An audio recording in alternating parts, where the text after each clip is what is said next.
Edo umaming gusto pala niya si VNC. Yan po ang ating alamin at pag-uusapan sa video na ito. Hiling ko lang po bago po tayo magpatuloy sa ating mixing reaction video, suportahan po natin sila Val Santos Matubang at Kaling Deprab. Maraming salamat po sa inyong lahat.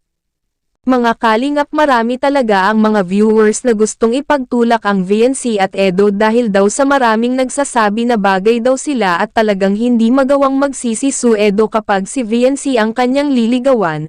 Dahil hika nga nila ay mabait daw si VNC at talagang masasabi daw nila ay magkasing parihas sila ng ugali ni Carla na mahiyain din magpakita sa camera at hindi basta-basta ready to gets pagdating sa kalalakihan.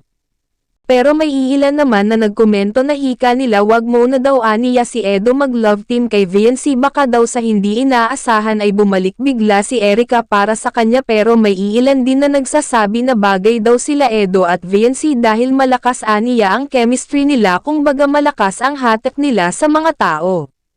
Nakakalungkot lang dahil may iilan na nagsasabi na huwag mo na love team dahil daw sa umano ay ang babata pa nila.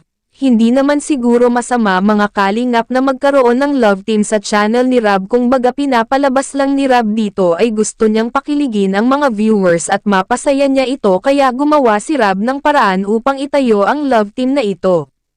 Siguro ang iniisip nila ay mag-aasawa na agad ang love team mga kalingap. Alam naman po nila siguro na may pangarap pa sila VNC at Carla, kaya hindi gagawin nila Jomar at Edo na sirain ang mga pangarap ng kanilang nililigawan, kung baga lang po ay para kiligin po tayo at mawala ang stress natin sa ating ginawang kinakaharap sa buhay.